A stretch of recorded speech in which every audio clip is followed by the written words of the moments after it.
నమస్తే, welcome to our channel. నేను సౌజన్య. Almost 15 సంవత్సరాలు అంటే ఉమ్మడి రాష్ట్రంగా ఆంధ్రప్రదేశ్ ఉన్నప్పుడు 10 సంవత్సరాలు చంద్రబాబు నాయుడు గారు ప్రతిపక్ష నేతగా ఉన్నారు. అలాగే విభజన అయిన తర్వాత కూడా 5 సంవత్సరాలు ప్రతిపక్ష నేతగా చంద్రబాబు నాయుడు గారు ఉన్నారు. ఇప్పుడు చంద్రబాబు నాయుడు గారు అలా ప్రతిపక్ష నేతగా ఉంటూ ఆయన పోరాడి విజయాలు సాధించడానికి సంబంధించి ఇప్పుడు ప్రతిపక్ష నేతగా ఉన్నటువంటి తెలంగాణలో కేసీఆర్ గారు, కేటీఆర్ గారు చంద్రబాబు నాయుడు గారి అనుభవించింది ఏంటి అనేది ఇప్పుడు చవి చూస్తున్నారు అన్నట్టుగా టాక్ వినిపిస్తోంది.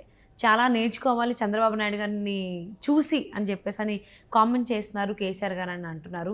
ఇది ఎంతవరకు వాస్తవం ఏంటి? ఈ అంశానికి సంబంధించి మనతో మాట్లాడడానికి, వారి విశ్లేషణను మనతో పంచుకోవడానికి ఈరోజు మనతో పాటు ఉన్నారు సీనియర్ జర్నలిస్ట్ దుర్గా కుమార్ గారు ఉన్నారు. వారితో మాట్లాడదాం. నమస్తే అండి. నమస్కారం. మా సౌజన్య వీక్షకులు కూడా నా నమస్కారం. ఉమ్మడి ఆంధ్రప్రదేశ్లో ఉన్నప్పుడు చంద్రబాబు నాయుడు గారు 10 సంవత్సరాలు ప్రతిపక్ష నేతగా, విభజన అయిన తర్వాత మళ్ళీ గెలిచారు. కానీ ఇప్పుడు 5 సంవత్సరాలు ప్రతిపక్ష నేతగా ఉన్నారు. సో అలా ఆయన ఏం పోరాడారు, ఏం విజయాలు సాధించారు అని ఇప్పుడు ప్రతిపక్షంలో ఉన్నటువంటి తెలంగాణలో ప్రతిపక్ష నేతగా ఉన్నటువంటి కేసీఆర్ గారికి తెలుస్తోంది. ఆయన ఎందుకంటే ఆయన అనుభవిస్తున్నారు కాబట్టి. సో అసలు ప్రతిపక్ష నేతగా ఉండడం ఎంత కష్టంగా ఉంటుంది, ఎంత భారంగా ఉంటుంది అనేది ఇప్పుడు మాకు తెలుస్తుంది. కాబట్టి చంద్రబాబు నాయుడు గారికి మేము నమస్కరించాలి, దండం పెట్టాలి అన్నట్టుగా కామెంట్ చేస్తున్నారని చెప్పేసి అంటున్నారు. ఇది ఎంతవరకు వాస్తవం ఏమంటారు? 100% వాస్తవం. అధికారాంతమును చూడవలే అయ్యగారుల చక్కదనములని, అధికారం ఉండంతసేపు బ్రహ్మరథం పడతారమ్మా. అన్నీ జరుగుతాయి, నా మాటే శాసనం అన్నట్టుంటుంది. కానీ అధికారం లేనప్పుడు ఇవాళ వాళ్ళు నీళ్లలో నుంచి బయటపడ్డ చేపల్లాగా గిలగిలా కొట్టుకుంటున్నారు. వచ్చిన రెండో రోజుకే రేవంత్ రెడ్డి గారి మీద నువ్వు అది అమలు చేయలేదు ఏంటి, ఇది అమలు చేయలేదు ఏంటి అని వచ్చిన రెండో రోజుకే, అంటే వాళ్ళకి ఆ సహనం అనేది కోల్పోయారు. ఆ సహనం లేదు. ప్రతిపక్షం కొత్తగా ఒక పార్టీ కొత్తగా అధికారంలోకి వచ్చిందంటే ఆ పార్టీకి కనీసం ఒక 6 నెలలు ఊపిరి పీల్చుకునే అవకాశం ఇవ్వాలి. ఎందుకంటే అన్నీ చక్కదిద్దుకోవాలి. అంతకుముందు ఉన్న, ఇప్పుడు సపోజ్ మీరున్నారమ్మా, ఒక ఫర్నిష్డ్ హౌస్లోకి మిమ్మల్ని పంపించాము. మీ అవసరాలు వేరు, అంతకుముందున్న వ్యక్తి అవసరాలు వేరు, ఆ కుటుంబ అవసరాలు. ఇప్పుడు మీ కుటుంబ అవసరాలకి మీరు తగ్గట్టు దాన్ని రీసెట్ చేసుకోవటానికే కొంత టైం పడుతుంది, మీరు అడ్జస్ట్ అవ్వటానికి. అట్లాగే ఇప్పుడు కొత్తగా రేవంత్ రెడ్డి గారు వచ్చి రాగానే వీళ్ళందరూ కూడా చాలా ఘాటు విమర్శలు, తర్వాత ఆ పార్టీ మీద డిమాండ్లు పెట్టడం ప్రజలు కూడా హర్షించలేకపోయారు. నిన్నటిరాక మీరు అధికారంలో ఉన్నారు కదా, మీరేం చేశారు?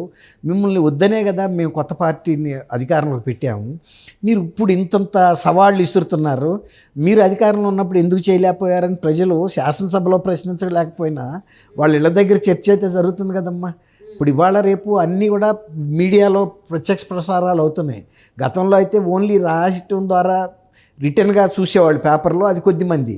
కానీ ఇవాళ హావభావాలు చూస్తున్నారు ఈ నాయకులు, వీళ్ళ అసహనం చూస్తున్నారు, వీళ్ళ దుందుడుతనం చూస్తున్నారు, వీళ్ళ ఓర్పు లేనితనాన్ని చూస్తున్నారు. ఇవన్నీ కనపడుతున్నాయి.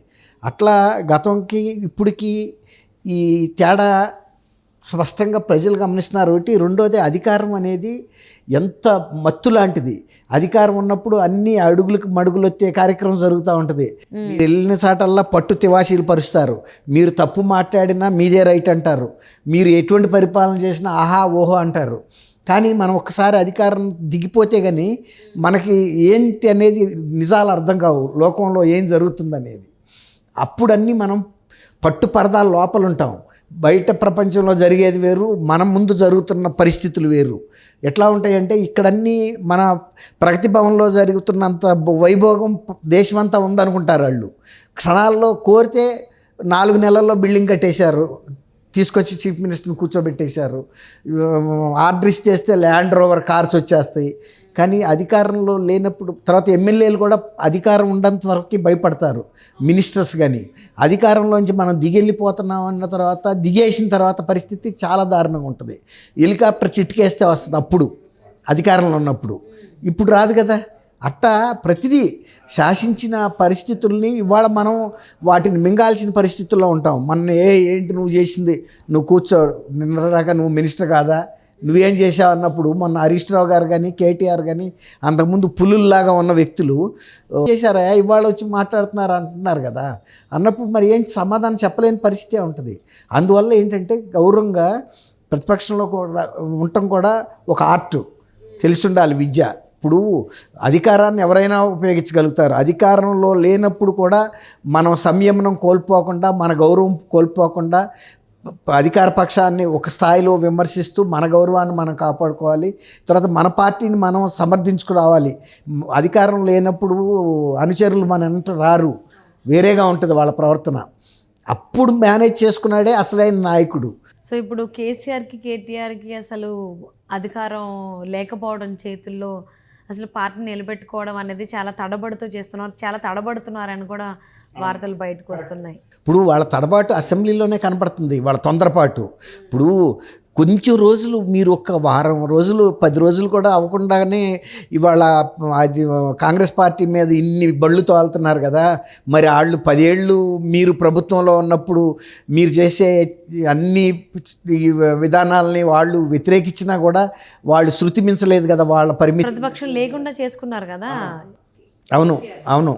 ఇప్పుడు అందువల్ల ఇప్పుడు ఏంటంటే ఒక ప్రతిపక్షంలో కూర్చోవటం అనే ఆర్ట్ వీళ్ళకి తెలియట్లా, వాళ్ళకి అసలు అది కుదరట్లా. ఇంతవరకు అధికార పక్షం వైపు ఉన్నారు వీళ్ళు, ట్రెజరీ బెంచెస్ వైపు. ఇప్పుడు అపోజిషన్ బెంచెస్ వచ్చినప్పుడు ట్రీట్మెంట్ తేడా ఉంటుంది. ఆ రోజు స్పీకర్ వీళ్ళ మనిషి, ఎంత కావాలంటే అంత టైం తీస్తారో తీసుకుంటారు. మిగిలిన వాళ్ళు కూర్చోమని బలం ఎక్కువ ఉంది, సంఖ్యాబలం. ఏళం చేసేవాళ్ళు, కూర్చో నువ్వేంటి అది ఇది అని. ఎవరినైనా కొంచెం దురుసుగా ప్రవర్తించారు. అదే కదా వీళ్ళ ఓటమికి కారణం. ఇవాళ ఇప్పుడు ప్రజలనేను ప్రతిపక్షాలని, ఇప్పుడు ఆయన అసలు ప్రజాభవన్లోకి, ప్రగతి భవన్లోకి మనుషులు వెళ్ళేవాళ్ళు కాదు కదా. ఇవాళ ఆ తేడా ఈయన చూపించాడు కదా. అట్లా ప్రతిపక్షంలో ఉండటం అనేది వీళ్ళకి ఇప్పుడు అలవాటు లేదు. రావటం అధికారంలోకి వచ్చేసారు ఒక ఉద్యమ పార్టీగా అధికారంలోకి వచ్చిన తర్వాత వాళ్ళకి అన్ని భోగలాలస తత్వంతోనే గడిచిపోయింది జీవితం. మరి వాళ్ళ వచ్చి అసెంబ్లీలో ప్రతి వాళ్ళు ఈయన మాటలు అంటుంటే వీళ్ళు కొంచెం తట్టుకోలేకపోతున్నారు. అంటే వెళ్ళి చూపిస్తూ తట్టుకోలేకపోతున్నారు. ఇప్పుడు చంద్రబాబు పడిన కష్టం ఇప్పుడు ఆయన ఎన్ని మేము రిటర్న్ గిఫ్ట్ అనేది ఒక పాపులర్ చేసిందే వీళ్ళు హేళనగా. ఆయన ఇక్కడ కంటెస్ట్ చేశాడని అక్కడ ఓడించి నీకు రిటర్న్ గిఫ్ట్ ఇచ్చామన్నారు. మరి వీళ్ళకి కూడా రిటర్న్ గిఫ్ట్ అందింది కదా. ఎవరిచ్చారు ఇది? అసలు వాళ్ళకి తెలియట్లా, ఎవరిచ్చారో కూడా తెలియట్లా. వాళ్ళే ఇచ్చుకున్నారు. అదే అంటున్నా, వాళ్ళు ఇచ్చారా, చంద్రబాబు ఇచ్చాడా, జగన్మోహన్ రెడ్డి ఇచ్చాడా తెలియట్లా. ఈ గిఫ్ట్ ఎక్కడి నుంచి వచ్చిందో అన్నోన్ సోర్స్ నుంచి వచ్చేసింది. తెల్లారి డోర్ తీసేటప్పటికి పెద్ద గిఫ్ట్ ఇంటి ముందు పెట్టుంది.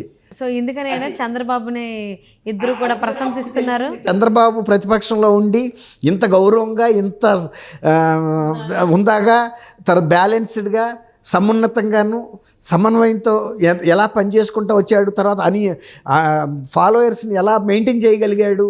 పార్టీలో డిసిప్లిన్ మెయింటైన్ చేయడం కష్టం.